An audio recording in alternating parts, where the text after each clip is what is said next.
Mafia, a UFC superstar, or the head of the Navy SEALs JSOC team, the most interesting guests, having lived the largest lives, going deep behind the scenes, all the wild and crazy stories they've experienced in their lives and in their career, and then segueing to them facing down their biggest challenges. Did they hit rock bottom? If so, how did it happen? Are they still there? How did they get themselves out of it? What have they learned? It's stuff we all can relate to in our daily lives. Here at Talking Tough, we strive to be equal parts entertainment and inspiration. Please join us every Wednesday for Talking Tough at YouTube or at Launchpad One. Hey all, it's Rick Bassman here for another episode of Talking Tough. Back from what I thought was a really good one last week with Al Snow. I guess as much as you could be the star of an unscripted program or reality TV as we call it, Al would be the star of one of the runaway hits on Netflix these days called Wrestlers, a world that I obviously know a little bit about. But we didn't talk too much about wrestling. Enough, I think, to satisfy the wrestling fan, but we went more into the journey and the struggles of what's gotten him to where he is now, and the challenges he still faces and how he overcomes them on a daily basis. Honestly, I don't usually like the interviews that I do. Thankfully, enough people tell me they're good that I hope I'm on the right track. But I did feel really proud about that one because we got into it, and that's the goal here on Talking Tough, which I think is a perfect segue to the man I have on tonight for this edition of Talking Tough. He is, I'm happy to say, an old friend now. Over, I think, 12, 13 years, we've been friends. And from the day I met this guy, I was incredibly impressed. And the more I got to know him over the years, or more of the time we haven't been in touch and I've witnessed him more from afar, that impressiveness in my mind, in my view, continues to grow. This is a guy who, from the outside looking in, the world might think that he faced, I should say faced, maybe had thrown at him more challenges than by far the average person would ever fear. And you would think that because of these challenges and maybe how he looks, I'm just going to have to say it, that this guy's life is over. And it's anything but.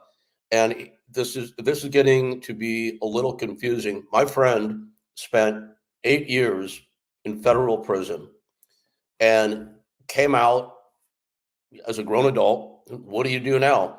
He's a black man in America. I think people that, and I want to say that, and for all my black friends or Latino friends that are watching, you guys, I think what I say, I'm about as far from racist as you can get. I hope you all will support that. I never make this show about race. The reason I bring this up with my friend, who I'm going to introduce in a moment, is comes out of prison. What does he do now? What are his prospects? Are they limited? Is life over? Well, this guy, in addition to building this like stellar physique, and in addition to amassing over 500,000 subscribers on his YouTube channel, which is fascinating, we're going to talk about that, and over 500 million views, he continues to build empires, all sorts of interesting businesses, which we'll talk about. But I think in my mind, his biggest accomplishment is just being one of the most well-rounded human beings as a person that I know. That's what impresses me. I mean, the 500 million views is great. The business success is great. What really impresses me is who this guy is as a human being. And more than anything, that's why I'm happy to welcome him tonight on Talking Tough. This is my friend, Marcus Timmons, otherwise known as Big Herc. What's up, Rick? Thank you, man, for that introduction. One hell of an introduction. Appreciate the opportunity to be on your show again. And thank you for having me. And I welcome your guest. Yeah, no, I thank you. And thanks for all of that. You know, I kind of winged the introduction a little bit to be transparent for those who are watching. I talked to Marcus and I talked a little bit before we went live here. And I don't prep these things at all. And Marcus, as you'll learn, is very, very quick on his feet. So certainly no prep needed with you, my friend. But the one question I did ask Marcus, I'm like, hey, as a white guy, can I even talk about the black man's condition in America? Is that okay? Marcus is like, yeah, I'll give it to you straight. So I wanted to set that up. So let's dive right into that. and then we'll go on to all the fun shit, man. You're in the penitentiary for 8 years. Is that correct? Yeah, 8 years, 8 months. 8 years, 8 months. Do you know? I'll bet you know how many days, right? No, I don't know the exact days, but right. I remember when I got out. It was October 2008. I can't remember the exact date, but it was right before Halloween. Okay, so you're there for 8 years and 8 months. How old were you when you got out? I think I was like 30, 25, 30, maybe 32. Okay, all right. So you were a mature man at that point. You weren't a kid. Yep. You come out. At this point, you've obviously busted hard. You've gone hard in prison. Look, you built yourself up physically. You're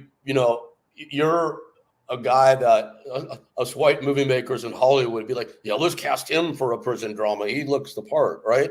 So you come out with, in my mind, a lot of people would have a stereotypical view of who they expect you to be as a person when you come out. Did you have, like, the day you were released, did you have anything set up for yourself? Or were you like just starting fresh? I was pretty much starting fresh, but what I did was while I was in prison, I actually had this book right here. I still have it. It's pretty battered. I had this journal, and I would write stuff in here, and I had a plan. And one of my plans was to come out with my own TV show, which is Fresh Out. So that was something I had on the back burner. So from prison, I had actually had a friend of mine on the street purchase a camera that I was going to be using to film with. And my whole goal was to film like my transition back into society. So that was one of my ideas, because I wanted to produce a show to help other people, especially young people, kind of give them a reflection point to see what you can do with your life if you make changes. And then I had also written a couple books. One of the books I had already published, and I had I want to say 1,500, maybe 2,000 copies of it. So my goal was to get out, hustle the book, try to produce a TV show. I didn't know how to do any of these things, but I was just going off of pure, what I read in prison from books and what other people have done. And that was kind of like my game plan, was to get out and hustle.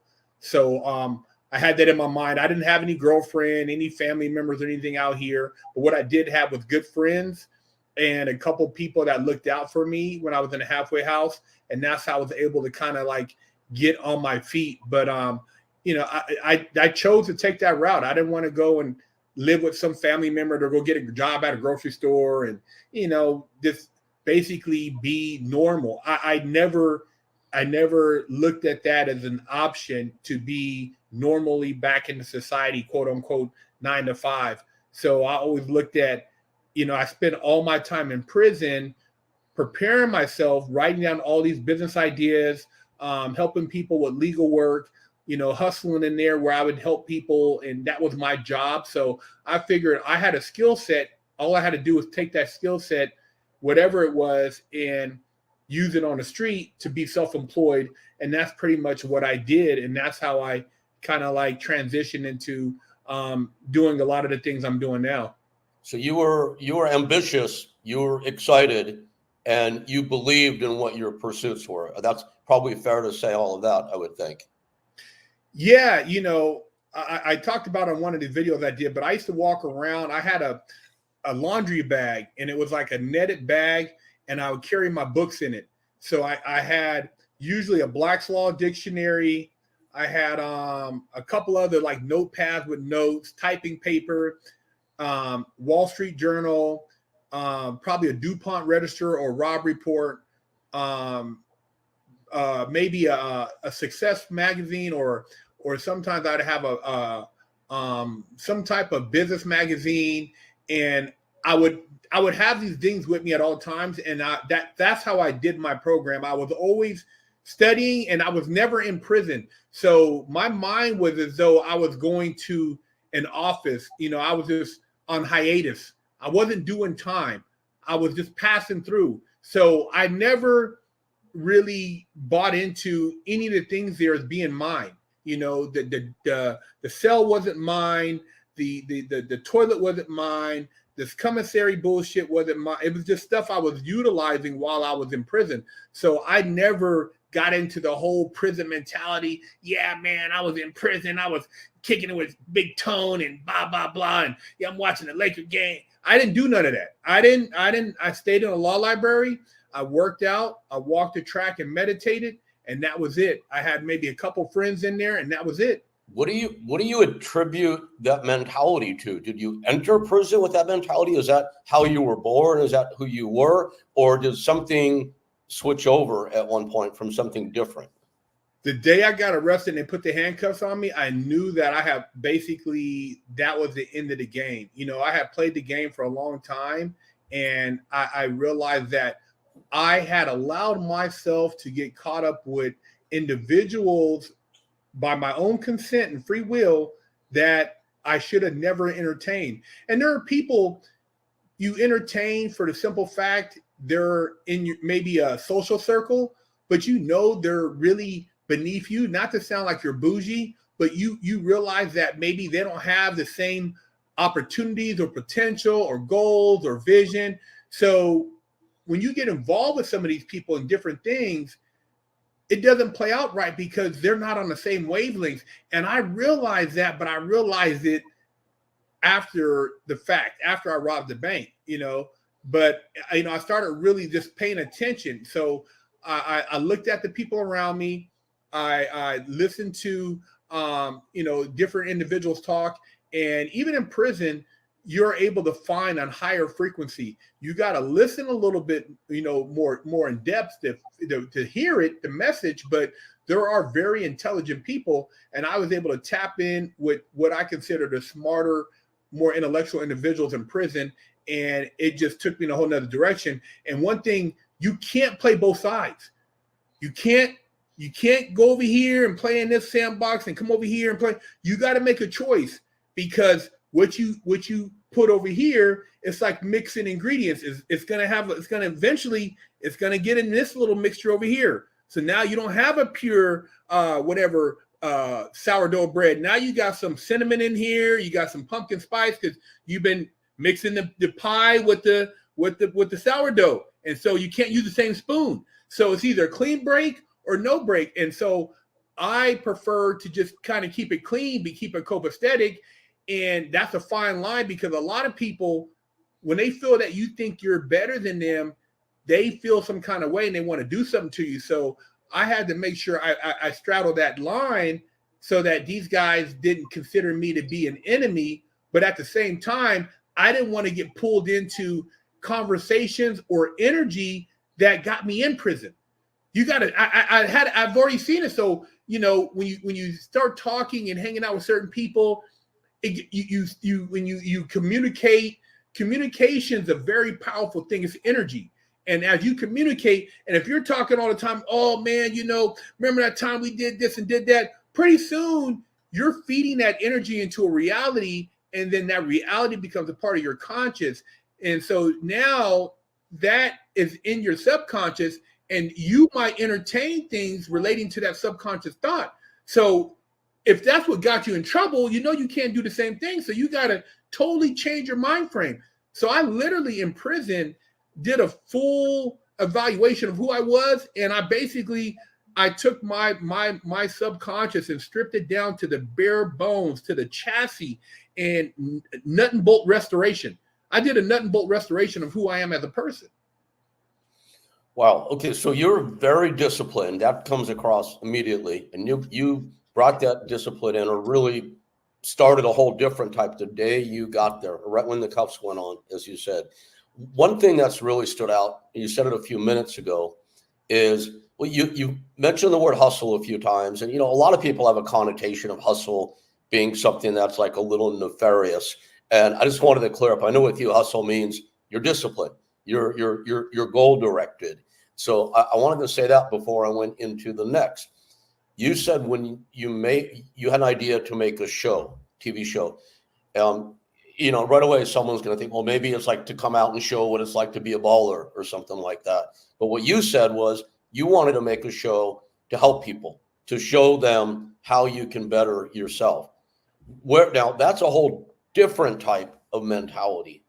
Why do you think that was your motivation, as opposed to coming out and like making a show about being like a tough guy or something like that? Well, going back to, like you said, a lot of this started my childhood. The cuff transformation was part of me acknowledging that I had to make a shift in my paradigm. But before that, as a kid, I was very studious. I was a straight A student, man. I school was it wasn't hard for me, but I would get I was the type of kid, like when I studied, if I did something and I knew it wasn't perfect, and somebody like my mom would tell me, I would get mad at myself for not catching the mistakes that she saw in my essay or my book report or in my math equation. So I was very obsessive when it came to good grades and perfection in my schoolwork. I didn't want any red marks on my paper. I prided myself on showing up to school on time, being on a honor roll. 4.0. I got 4.0 all the way up until probably ninth grade. Maybe I got all the way up until ninth grade. Maybe I got 2 B's in my whole life, maybe 3 tops, but probably 2 B's. I would get straight A's. So I was overly obsessive when it came to education and school and reading. And I hated to be considered like not smart enough. So I always pushed myself. And then me being that type of mentality, I guess when I did get exposed and got caught up, in the streets and started getting into trouble, because I never really got in trouble as a kid. I didn't really catch it, but I was always trying to figure things out. My whole thing about anytime I did anything illegal was basically, wasn't for drug use or anything like that. I was looking for an escape. I knew the life wasn't black and white. I knew there was a gray area, so I was trying to figure that out. I went to juvenile hall at 15 for selling crack. Got caught up, got out, and stayed out of trouble. Sorry to interrupt. How do you go from being a straight A student, sound like you had a positive influence at home in your mother, you were disciplined. How do you go from that to selling crack? Can you get back in, like, what was in your head at that time where you made that choice? To be honest, bro, if I would have never left the military base, my mom got a divorce when I was 13 or 12, right? 12, I think 12 or 13, roughly, maybe 13. I was skateboarding and BMXing before they had X Games. I was into Trans World, Thrasher Magazine. I knew all about Mark Gonzalez, Mark Guerrero, Rob Roskoff. I was a hardcore skater, hardcore BMXer, Mike Dominguez. I had, both bikes and skateboard, and I'd go back and forth between which profession I wanted to do, even though there was no money back then. I looked up to Steve Caballero, looked up to Tony Hawk, Natus Copus. I was really into that scene. And on the military base where I lived at, and the skateboarding in San Francisco, that was kind of like the culture. Now, when I moved, my mom got divorced. I moved back to a neighborhood that I had lived at before, but in a different part. That neighborhood, it was like kind of like thrown into like a cultural, a cultural shitbox. And when I started seeing, like economically speaking, or it was different. Like my mom, she had me and 2. I had a brother and sister, 3 kids, single parent. A lot of debt. My grandfather helped us out, got us a house, but the house was in an area.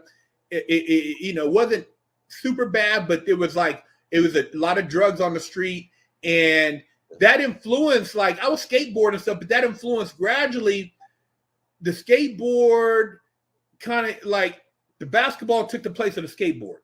Your environment changed. It changed, man. So I'll be skateboarding, and it's pretty intense. I'm skateboarding in the hood, and there's a lot of brothers playing hoop. I knew how to play hoop too, but I'd be out here skateboarding in Jimmy Z's, and I have my little hat on, skull hat on, and it was like, okay, do I continue to skateboard and I hang out with all my little white friends and kind of like, or I'm in school now and it's a little bit different.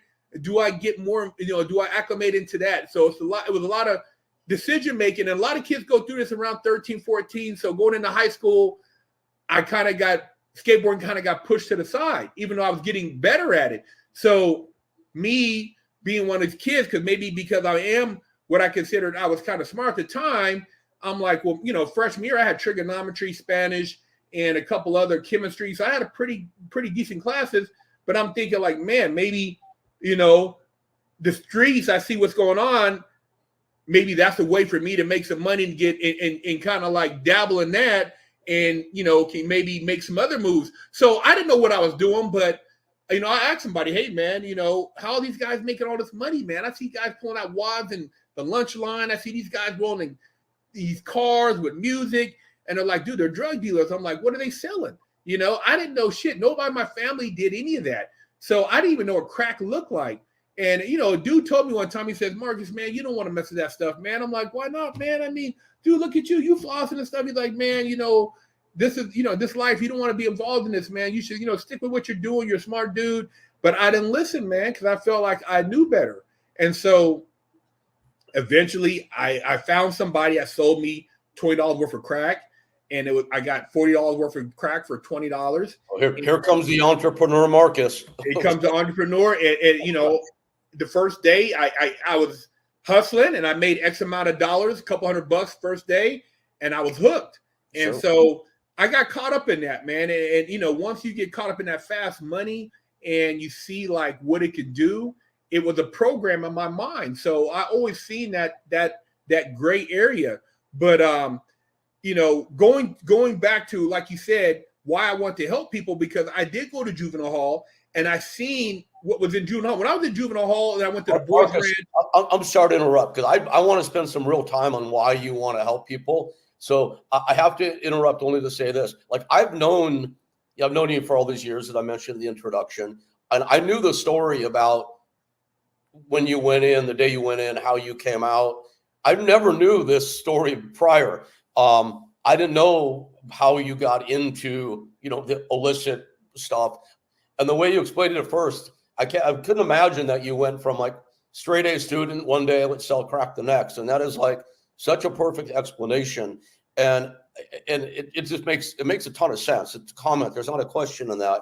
And I just wanted to say, I mean, we all of us are largely products of our environment.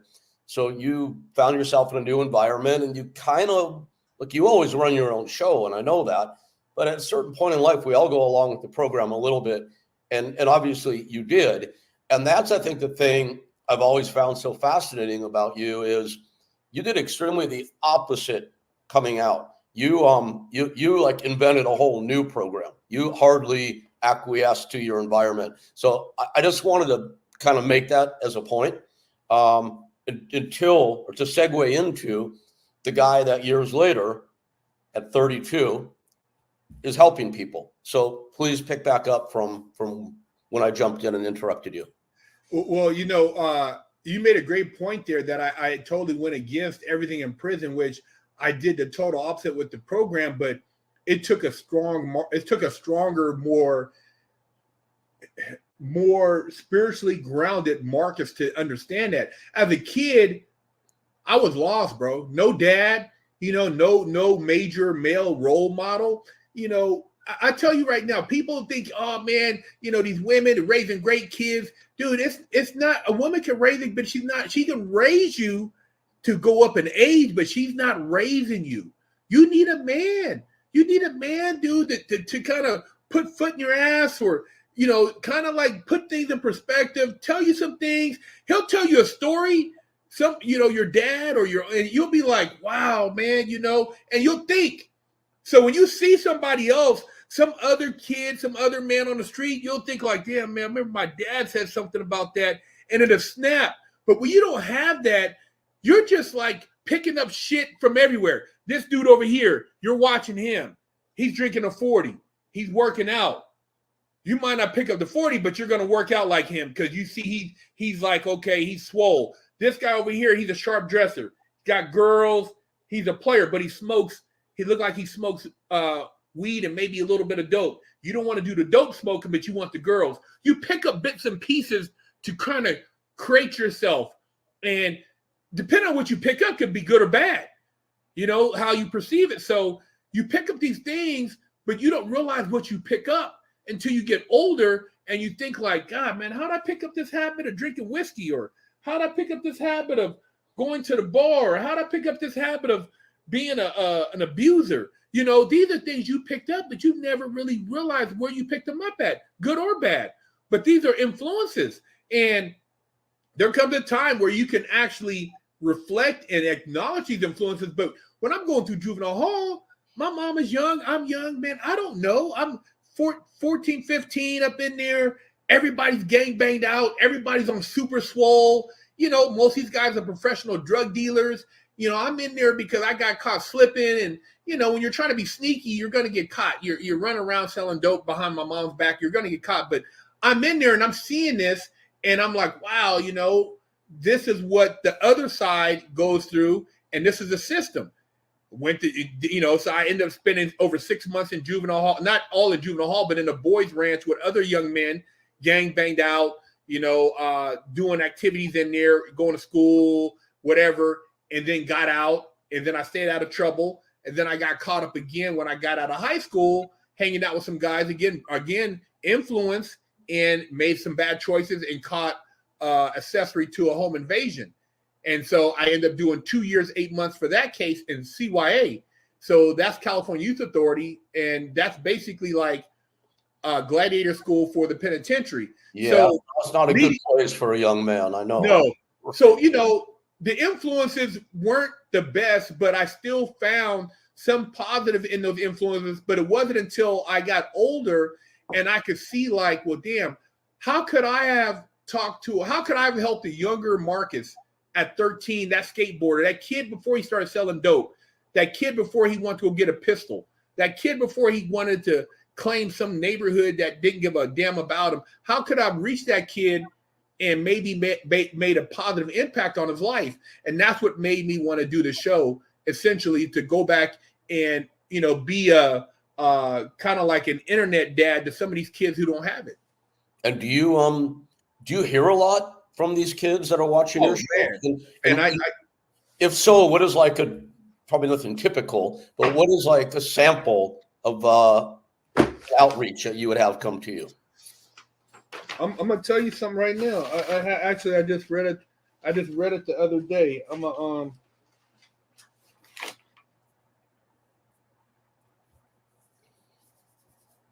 Oh, this is one right here. This guy sent this in not too long ago. He said, "Dear Mr. Herc, if that is the correct title, I just want to send you a message of appreciation. I myself am not in a direct risk of ending up in prison, but I really like your content. I respect the fact, along with your life story, you prove the capacity of human growth and wisdom. I try to imagine you as the gangster you described on the inside, and I can only imagine a wise man with a life experience only a few men have. You will never learn me how to behave in prison because I'm as square as mathematically possible, but I learned from you that a man can grow, learn, and wise up no matter the cards you get. That alone got me out of a very negative spiral and gave me hope, and I cannot be more thankful. I watch your stuff, not for the hints and tips regarding prison life, but for you as a character. In a very unplanned way, your videos made me grow up, made me more of a grown-up and a responsible man. I could not go on in life without thanking you. For a very long time, I did not have a father figure to look up to because of drugs, and I needed to find my examples elsewhere. Although our lives are polar opposites, I'm from a small city in Europe called Antwerp in Belgium. I still connected and learned from you because your content radiates a certain wisdom that every man can use in life, inside or out.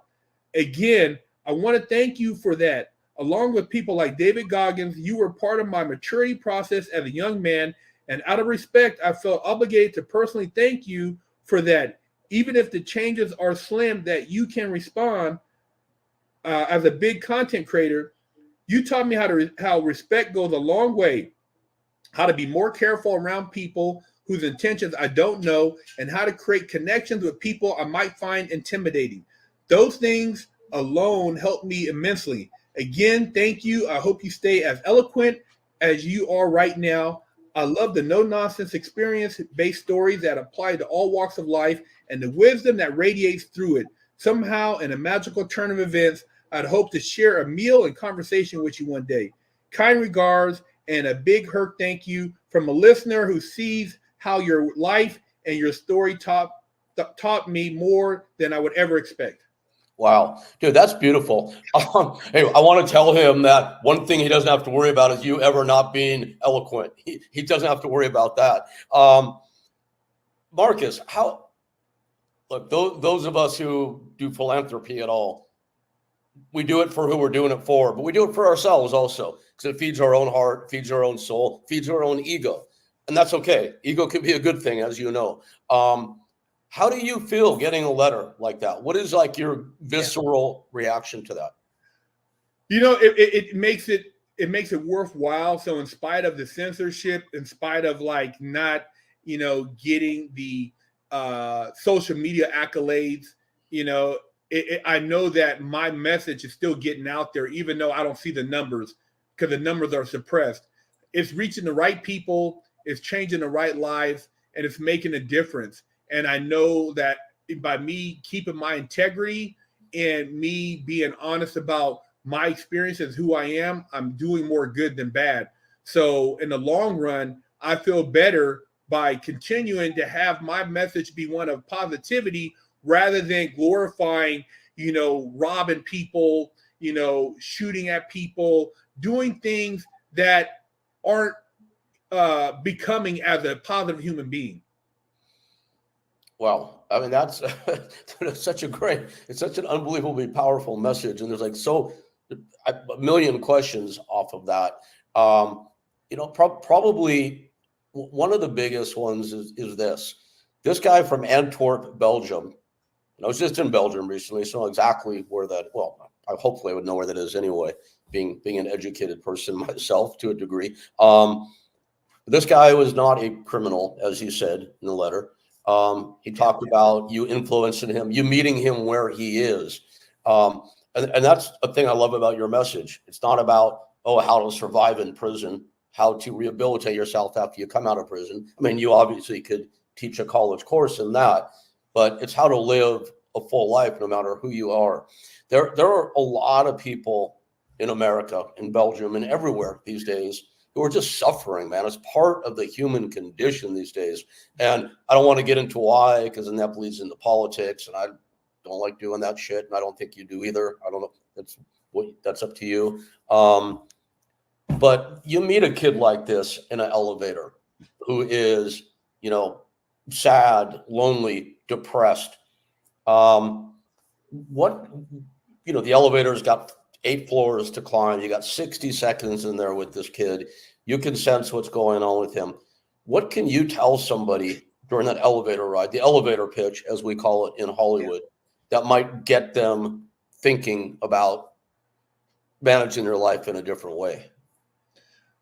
You know, it's all about, you have free will in your mind, even though you think that you don't. And I tell people sometimes, just unplug from social media for a minute and think about that happy place.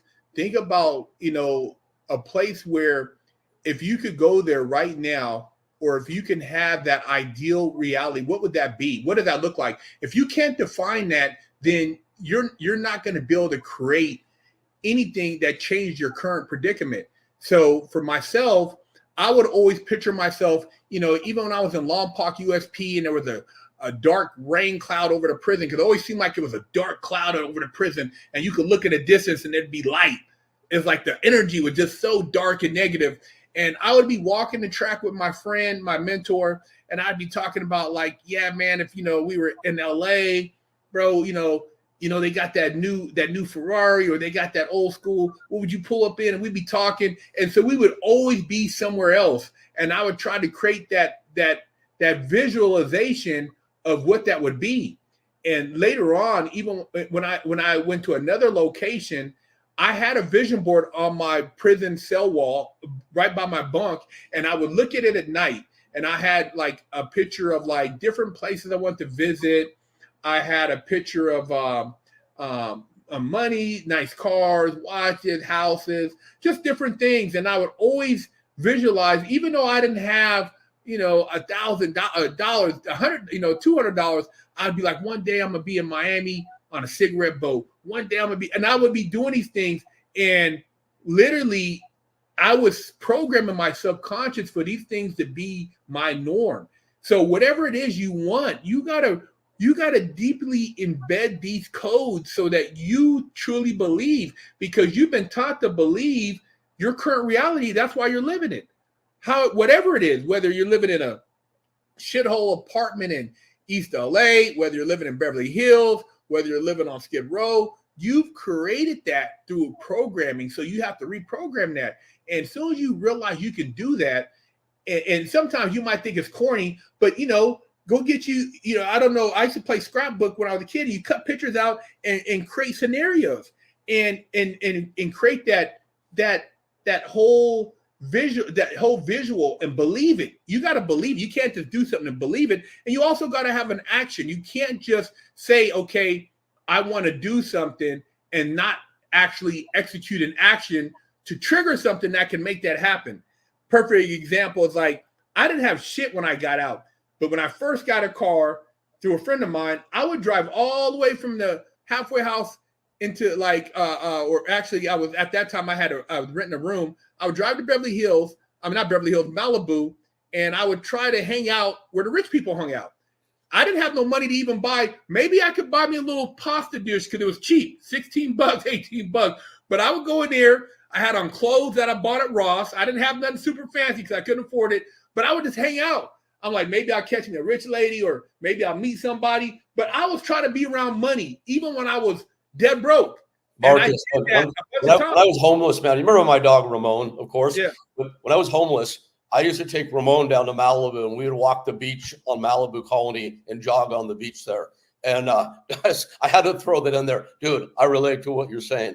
Go ahead, please. I'm the king of the So the thing is, like you said, you have to, it's not real. I don't know if you use the word trick, but you have to mentally believe that. You can't say it, and then sit back and drink a beer. You got to go do something to actually make that become a reality, become true. And so I would do these different things, but I would tell a person like, look, man, your first step, even if you are catching the bus, catch the bus, go to Santa Monica, walk the beach. Look at those condos down there and visualize if you can live there, or catch the bus, go to Huntington and visualize if you could be anywhere, what would you be doing? And see people, look at people and just try to vibe, change your vibe. And once you do that, you'll feel different. And then you got to make it an exercise and continue to do it. And then on top of that, find things that you think will accommodate your life to make this all become a reality. It doesn't have to be a 9-to-5, but things that you want to do. Maybe you want to get into, buying and selling skateboard parts on eBay, or maybe painting houses or detailing cars. But you got to work towards something. And I would tell a person, man, whatever it is that you thought about doing, that you puts a smile on your face, go do it. Quit what you're doing, whatever it is that's making you miserable. Go and find what makes you happy. And even if you don't make no money off it right away, because, it takes a while to really build that. When you start making money, you'll be so happy, man. You'll be doing what you want to do in life. Yeah, it doesn't have to be an overnight change or baby steps. Discipline. So you're incredibly disciplined, man. And I think you've exercised your mind even more than you've exercised your body. And that's saying a lot. Yeah. Do you still get down on occasion? And so 2-part question. Do you still get down? And if so, how do you get out of it? Yeah, you know what I do, because I beat myself up, and sometimes I don't express enough gratitude. And when I look at my house, which I'm like, wow, I'm in this place right here, and I should be very grateful and give my blessings to the universe for what I have. And I get caught up maybe looking at what somebody else has or what somebody else has done, and think, man, if I don't have that, what does that mean? I should have, I should be at this level. But you know what? You can't compare what somebody else has, because you don't know what they're doing for real. You don't know what's behind closed doors. You're just looking at something, and that could be anything. So I pulled back from trying to compare myself to other people in a sense of where I'm at, and just being grateful for where I'm at and what I have. And when I do feel like I am stuck in a place. I think about to when I had nothing, when I had just enough money to catch the bus, go window shop at the mall, and then go back to the halfway house, how happy I was to be free. It was better than Christmas. It was better than anything I've ever felt in my life, being able to have my freedom, to be able to, go somewhere and not be, have a guard behind me. So I like think about that and I snap right out of it. I'm like, dude, look, here I am, I'm doing all these different things, and when I got this email, I was asking the universe, like, what is my calling, man? I mean, dude, I've been doing this show on YouTube. I help all these people, but then I look at the guys who talk about shooting people, gang stuff, and pushing this really low frequency shit. All the this really ghetto. They're getting all the endorse, all the money. I'm like, damn, man, did I spend 10 years talking about the wrong thing? Should I have been talking about gutter shit? And maybe that would have been my ticket, and I would have been. You don't believe that for more than a half a second, though, man. No, that's about as long as the thought popped in my head. But right. Then, like I said, I get an email like this, and I'm like, you know what? Those guys they'll never impact anybody like this. And what I know, I'm changing lives. These people are, Antwerp, man. I mean, dude, how far removed is this individual from my life? But he found something that he could relate to. So I stick with what I do, and I know it's going to pay off in the long run because I've kept my integrity. And I didn't do 8 years, 8 months in prison with no bullshit to get out here and sell out. I can't do it. So okay, good. Yeah, I was wondering. So you have your moments, obviously, because everybody does, of course. It's like sitting here now.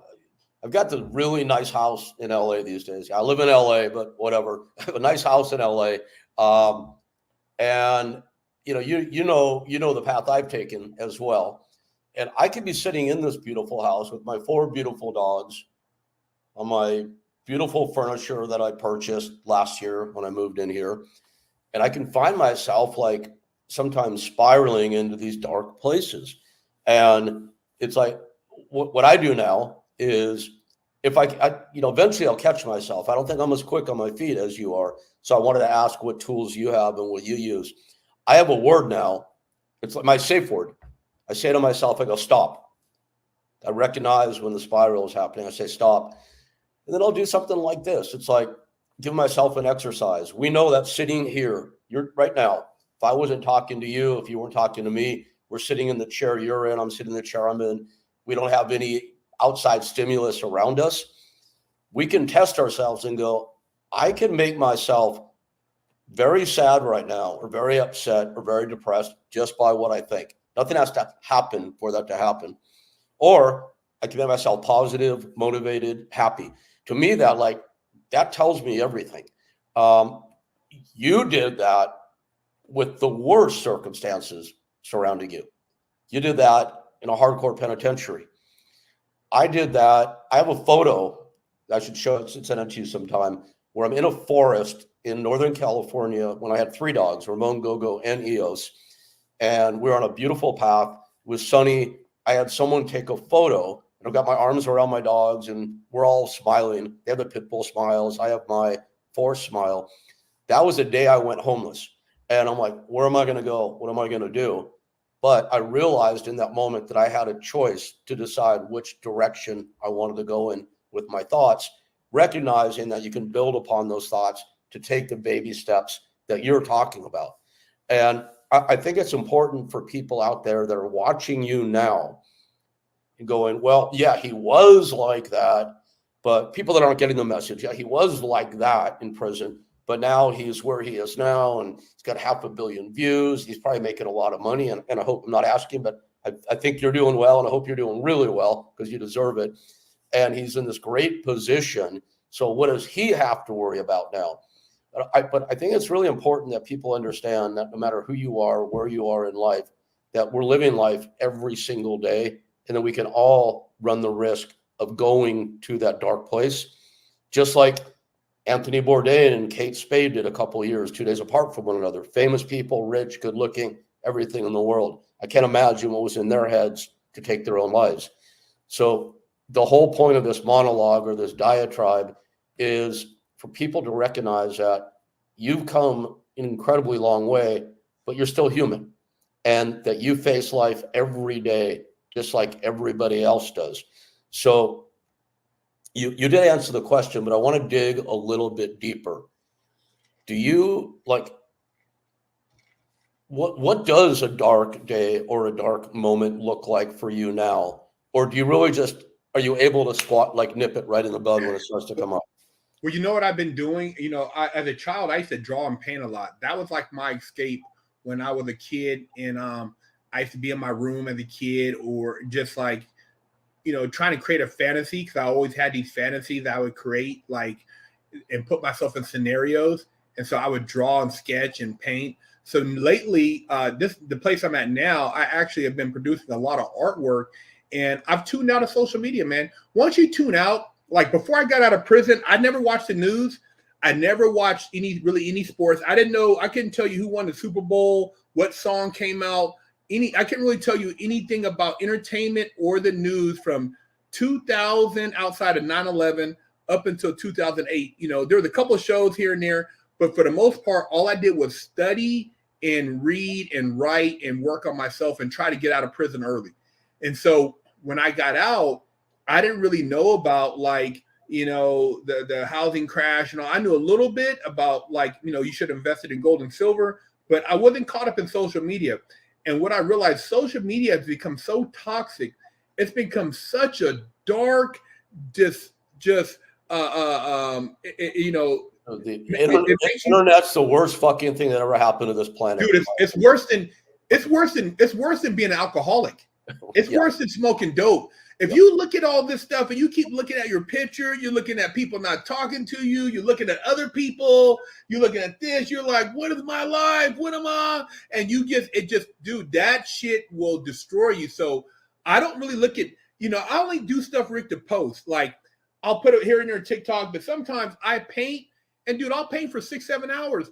I'll listen to some old R&B, some old Led Zeppelin, some old Doobie Brothers, some Marvin Gaye. Dude, I'll paint a picture. I'll get down in my zone, like when I tune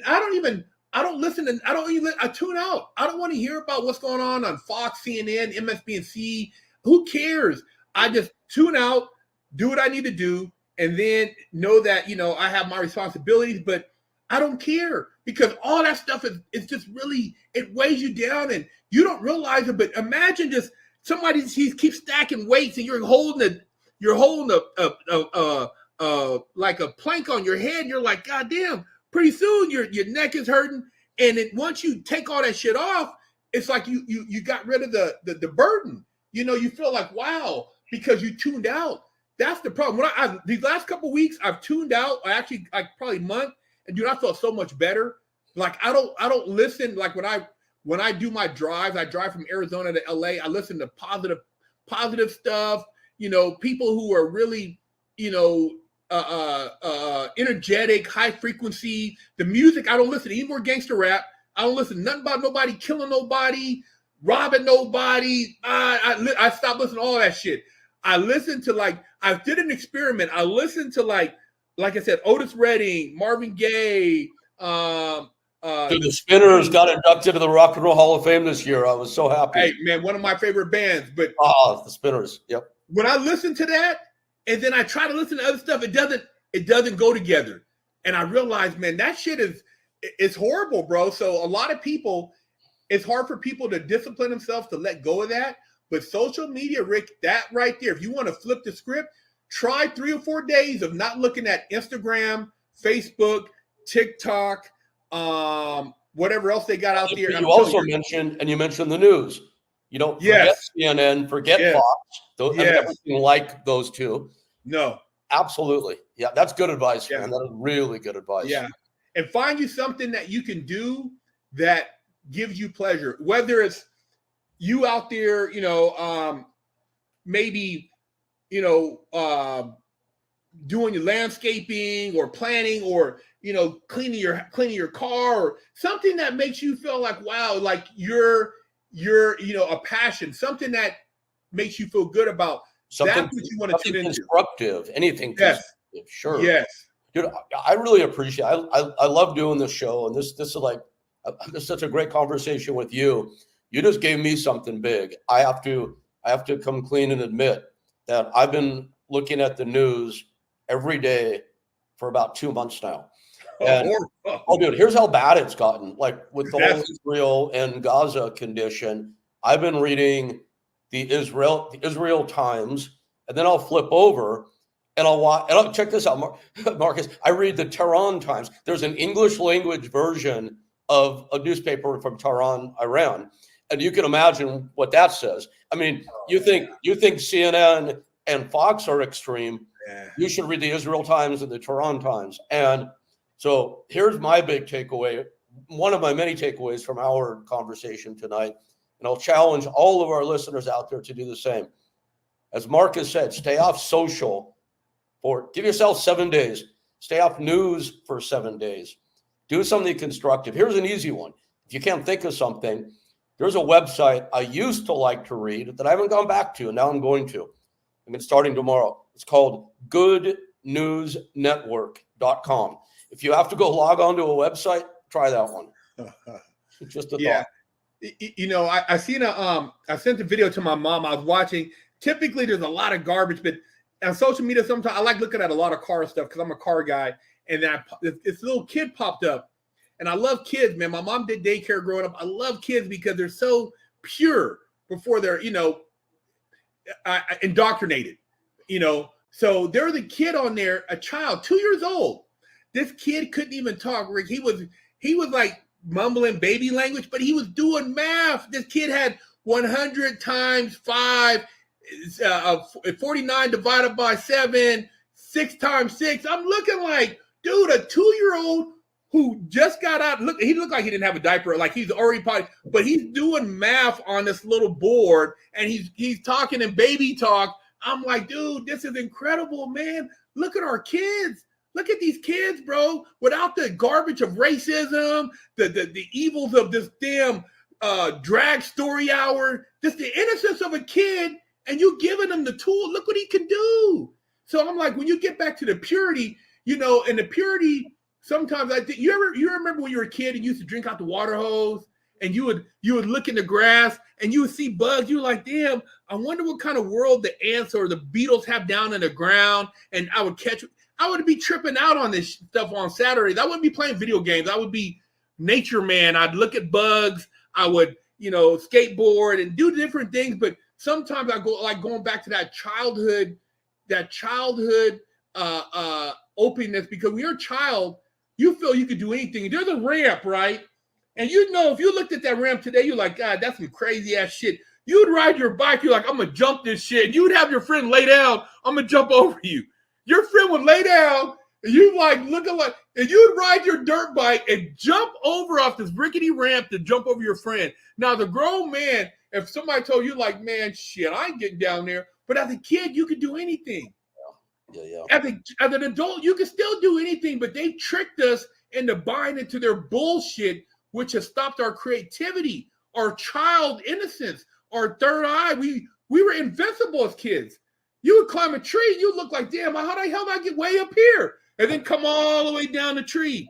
You know what I mean? So I like to go back to that, and that's where I meditate sometimes, to go back to that and think about these childhood memories I had as a kid playing or hanging out with my grandpa, washing his cars with him, things like that, rather than, like you said, I stopped listening to all that shit, man. I'm like, dude, that shit, it's made for us to feel like we're powerless. I'm off of it starting right now. So thank you for that. So you're saying that even at this age, your age, my age, whose ever age, we can still create. We can go back and create our own world of wonder, no matter what's going on out there. We can't ignore. We can't ignore to a degree what's going on out there. We don't have to buy into it. But we can create our own world of wonder. Can we go back to that? Think about think about all the people, Rick, who have us listening to that. If nobody listened to that, they would be powerless. Commercials would have no value. Nobody would buy their shit. Nobody would go to the football game. They're powerless without us. We give them the power because we comment. They know, they look, they're like, Our news ratings are down. Nobody's watching. What's going on? They need us. If we tune out and we go to being who we are and just doing what we need to do to keep a roof over our head and being successful and happy, dude, we can live autonomously. We don't even need those people. They need us. They need us to fuel their matrix. We don't need them. And that's the trick. Once we realize that, we have true freedom. That's when you can do whatever you want, man, because it doesn't matter what's going on. Dude, people think like, oh my God, this shit goes on. When they had the Revolutionary War and those individuals who signed their name to rise up against the British aristocracy and decided to say, hey, we're going to challenge these people as farmers, it wasn't everybody. Most people kept doing what they were doing. Yep. It was a handful of dudes. Everybody thinks it's got to be a big dude. It was what? How many people signed the Declaration? Like 20 that signed their lives on the line? And they were sneaking around? Dude, that wasn't a bunch of people. A lot of people were telling on them. Hey, everybody else is still going to the football game, right? Yes. Right. So it doesn't, we don't, you know what I mean? It's not like you need a bunch of people to make a revolutionary change. We can make our own choice, take our own power. Yeah. I look at that all the time when you start looking at history and defiance and independence and people who live happily. Look at some of the Amish. They live so, dude, they don't know what they don't care. They're happy doing their thing. People can say they're not happy, but you don't know. They're doing they don't care. They're doing their thing. Yep. Leave them alone. See what I'm saying? You can have your own paradise here. Your paradise is in here. It's whether or not you want to fertilize it, you want to nurture it, and you got to get back to that. And that's how I look at it. Like, man, I got to get back to nurturing that and then finding other people who feel the same way, who aren't caught up, because I do tests now. When I talk to people, and if our people are kind of caught up, I'm like, there's people, Rick, I'm like, seriously, I'm like, you know, they're like, hey, man, you know, hit me up or let's go to lunch. I'm like, man, I'd rather go by myself. I don't want, you know, they're not bad people, but dude, I'm at a point now where I just don't want to waste my time. My personal time is too important. I got it. So I think the moral to this story is you and I should gather up a few of our like-minded friends, go to some crazy deserted island and start our own Amish colony. Right, there you go. Man, it wouldn't be bad. It wouldn't be bad, man. What kind of art are you making? Oh man, this is a piece I just did recently that I'm working on getting to Kevin Hart. Oh wow, look at that. So it's like a pop art, kind of like I'm trying to figure out the angle. Pop art / portraits. So is that mainly what you're doing, are portraits? Yeah, I'm doing portraits. I do cartoon characters. I got a couple commissions. I just did one for Aaron Lewis, the lead singer for Stain. I did a couple, BB King for a guy. I got Eazy-E I did. So I just, you know, I get up here and I zone out, and sometimes I stay up to like 1 a.m. listening to old soul music or old rock and roll. And then, I get like, I kind of like through my art, through painting, it like I channel out all that energy. It's almost like, you know, you got a pressure cooker, you can work out, you can do things, but sometimes you have to have a conduit to transfer that energy into something else. And so that's my way of transferring energy and allow me to express my creativity and not have things bottled in. And I feel like I'm free when I'm doing that, you know, listening to the music. I listened to like last night, I listened to like Santana for like 2 hours, and I'm watching looking at some of the videos. I'm like, man, these people were living life, man, you know? And so, like I said, I don't listen I stopped listening to all the, you know, like the political stuff and this crime, that. I mean, dude, I'm over it. I'm done. I don't want to hear it.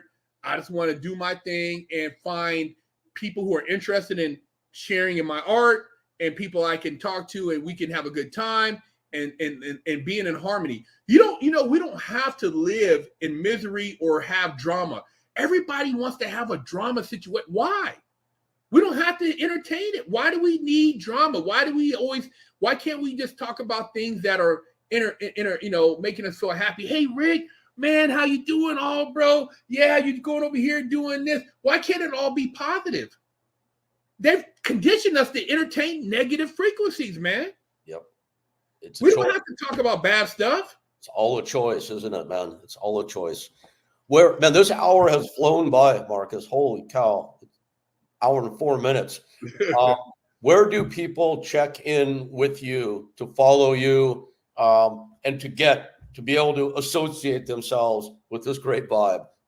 What's your They can go to my IG, Big Herc 916. They can go to Big Herc 916, my YouTube channel. They can also go to Fresh Out, my YouTube channel, and freshoutseries.com, my other website. But I'm Big Herc 916. The YouTube, I do a lot of like reflecting videos, just like very like inspirational, motivational stuff, conversations like this where I just kind of go on rants.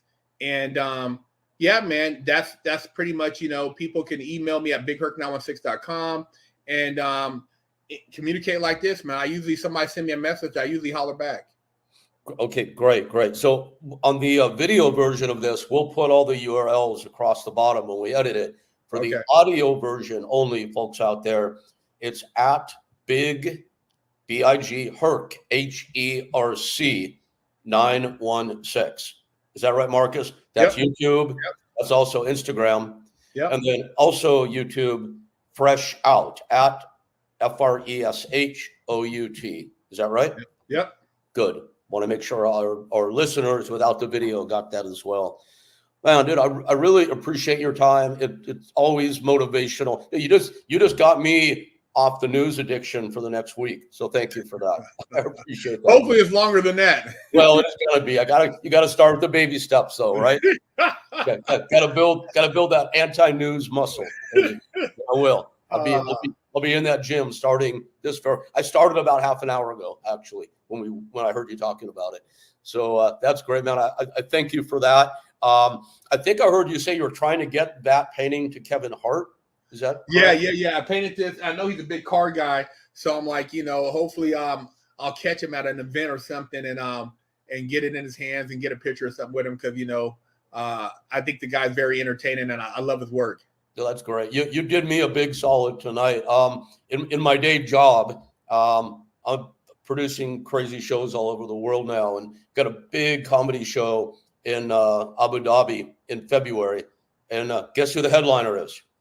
So I think Kevin Hart's a headliner. Yes. Oh, so I'm not certain, but probably could help you at that connection and definitely would, with your blessing, would like to try it. Man, let me know, brother. I mean, like I said, I did it with him in mind, and he's one of my favorite comedians, man. And I know he's a car guy like me, so I just felt like I had a connection with him. Awesome. I will do what I can for sure, dude. It's so good to see you. Thank you. You too. Appreciate you sharing your heart and your wisdom. I don't know what else to say. This is a great hour, dude. And do please catch up with Marcus at Fresh Out on YouTube, at Big Herc 916 on YouTube and on Instagram. And Marcus, blessings, man. Keep